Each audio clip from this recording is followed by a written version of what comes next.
श्री राधा कृष्णाय नमो नमः। सर्वप्रथम मैं भगवान श्री राधा गोविंद के चरण कमलों की वंदना करता हूँ। आप सभी भक्तजनों को भी सादर नमस्कार करता हूँ। श्री कबीर दोहावली के अब तक के 9 भागों में हम 225 दोहों के भावार्थ का श्रवण कर चुके हैं।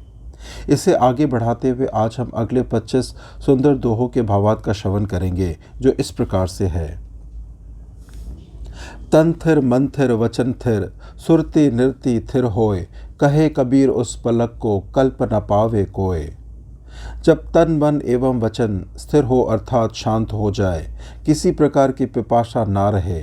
कबीरदास जी कहते हैं कि अपने आत्म स्वरूप को स्थिर करके जो प्राणी ध्यान करता है, उस अनमोल क्षण को कल्प भी नहीं पा सकते। अर्थात आत्ममंथन सर्वश्रेष्ठ है। मलहन माही पौड़ते परिमल अंग लगाए, ते सपने दीसे नहीं देखत गए बिलाए। जो महलों में सुंदर मुलायम बिस्तरों पर सोते और शरीर पर सुगंधित द्रव्य लगाते थे, अर्थात सुख और विलासपूर्ण जीवन व्यतीत करते थे, वे लोग अब स्वप्न में भी नहीं दिखते। वे सब के सब देखते देखते काल के गाल में चले गए। आज कहे मैं काल भजू, काल कहे फिर काल, आज काल के करत ही औसर जासी चाल।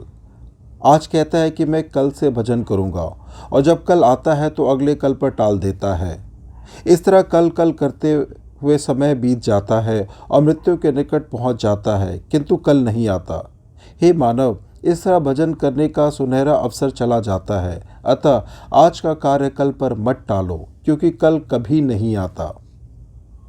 अस अवसर नाही पाइयो, धरो राम कड़िहार, भवसागर तारी जाव जब पलक न लागे बार। समस्त जीवों में मनुष्य योनि सर्वोत्तम है, और मनुष्य का जन्म पाने का सुअवसर बार बार नहीं प्राप्त होता। गुरु द्वारा बताए गए राम नाम ज्ञान को हृदय में धारण करो, भवसागर से पार उतरने में देर नहीं लगेगी। सुता साधु जगाइए, करे ब्रह्म को जाप, ये तीनों ना जगाइए, साकट सिंगरू साप।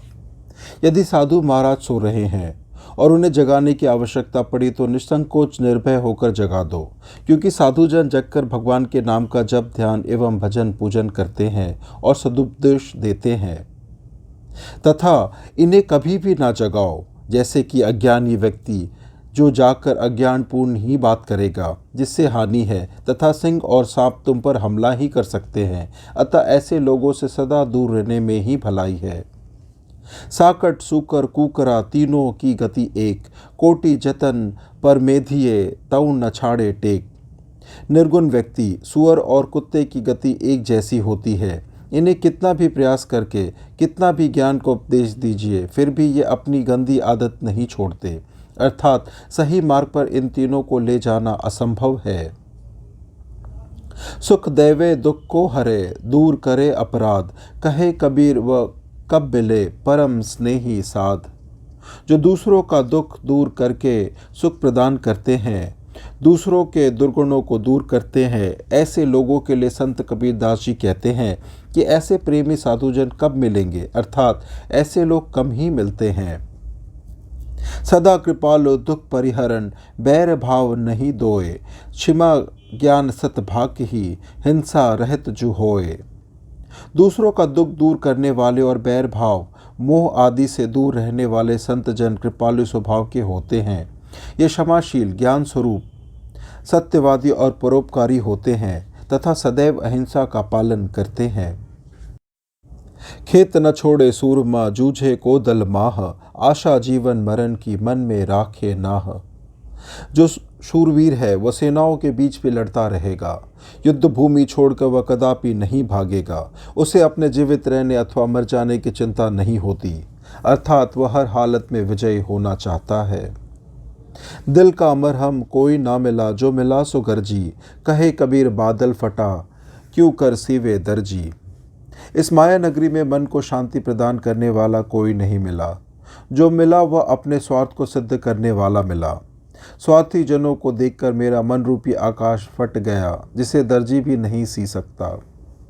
धीरे धीरे मना, धीरे सब कुछ होए, माली सींचे 100 घड़ा, ऋतु आए फल होए।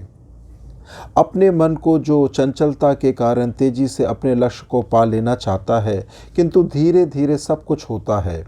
जिस तरह माली सैकड़ों घड़े पानी पौधों में देता है पर ऋतु आने पर भी फल लगता है, उसी तरह संतोष करके मन को स्थिर करके ध्यान सुमिरन करे, फल अवश्य प्राप्त होगा।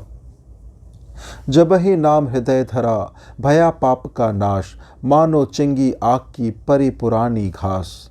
जब हृदय से पूर्ण आस्था से भगवान के नाम का स्मरण किया जाता है तो उस प्राणी के समस्त पापों का नाश हो जाता है। जिस प्रकार पुरानी घास पर आग की एक चिंगारी गिरने से सारी घास जलकर भस्म हो जाती है, वैसे ही पापों का नाश हो जाता है। टोटे में भक्ति करे ताका नाम सपूत, मायाधारी मस्खरे कहते गए औत।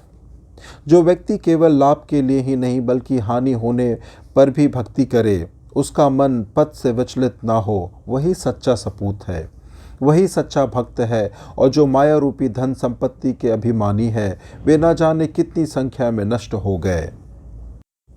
प्रेम छिपाया ना छिपे जा घट प्रगट होए, जो पे मुख बोले नहीं नैन देत है रोए। प्रेम को लाख छिपाने का प्रयास करो किंतु छिपता नहीं।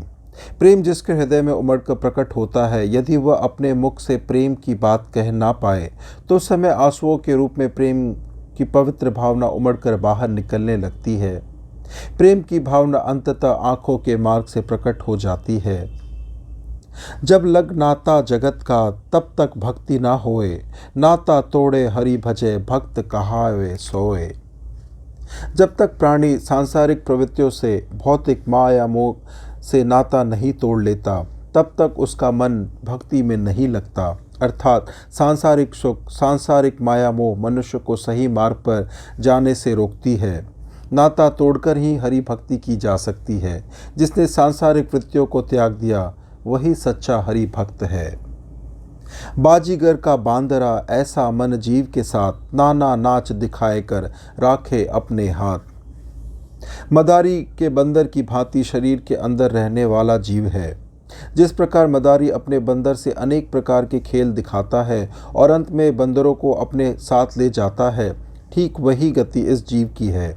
इस संसार में खेल दिखाने के लिए जीवन को परमात्मा रूपी मदारी भेजता है, फिर अपने पास बुला लेता है। कथा कीर्तन कुल विषय भव सागर की नाव, कहत कबीरा या जगत नाही और उपाय।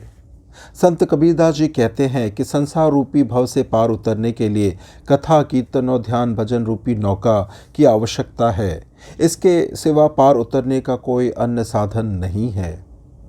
कबीरा यह जग कुछ नहीं, खिन खारा खिन मीठा, काल जो बैठा मंडये आज मसाने दीठ। नश्वर संसार की वास्तविकता से अवगत कराते हुए संत कबीरदास जी कहते हैं कि यह संसार कुछ नहीं है। क्षण मात्र में कटु और क्षण मात्र में मधुर प्रतीत होता है। जिस प्रकार कल कोई व्यक्ति मंडप में बैठा हो और आज उसे शमशान देखना पड़े, अर्थात कल अपार खुशी थी और आज मृत्यु के मुख में जा पड़े। कंचन मेरु अर्पहि अर्पे कनक भंडार, कहे कबीर गुरु बेमुखी कबहुनु पावे पार। चाहे सुमेरु पर्वत के बराबर कोई सोना दान कर दे और चाहे कितना रत्न आदि दे दे, किंतु जो प्राणी गुरु से विमुख हो गया है वह कभी भव सागर से पार नहीं हो सकता, अर्थात वह अंधकार के सागर में डूब जाएगा। सरवर तरवर संतजन और चौथा बरसे मेह, परमारथ के कारणे चारों धारी देह। तालाब, वृक्ष, संतजन और चौथा बरसता हुआ मेघ, ये चारों सदैव परोपकार करते हैं। अर्थात तालाब दूसरों की प्यास बुझाता है, वृक्ष अपनी छाया से शीतलता और फल से प्राणी की क्षुधा शांत करता है, बादल पानी बरसकर धरती को अन्न उपजने का योग्य बनाते हैं। ऐसे ही संतजन दूसरों के कल्याण के लिए ज्ञान बांटा करते हैं। सेवक स्वामी एक मत, मत में मत मिली जाए, चतुराई रीझे नहीं रीझे मन के भाई। सेवक और स्वामी का मत एक होना चाहिए, अर्थात सेवक का मत स्वामी के मत में मिल जाए। जो व्यक्ति चतुराई करते हैं, अपने को बहुत अधिक चतुर समझते हैं, सद्गुरु उनमें प्रसन्न नहीं होते। सद्गुरु को सेवा भक्ति प्रिय है, सेवा भक्ति से ही प्रसन्न होते हैं। अतः सेवक को सर्वथा यही उचित है कि गुरु के मतानुसार कार्य करे। लगा रहे सत ज्ञान सो सब ही बंधन तोड़, कहे कबीर व दास सो काल रहे हथ जोड़। सभी माया रूपी बंधनों को तोड़कर ज्ञान रूपी अमृत पीने में लगे रहे। ऐसे भक्तों के विषय में संत कबीर दास जी कहते हैं कि काल भी ऐसे भक्तों के सामने हाथ जोड़कर खड़ा रहता है, अर्थात काल भी उनका कुछ अहित नहीं कर पाता।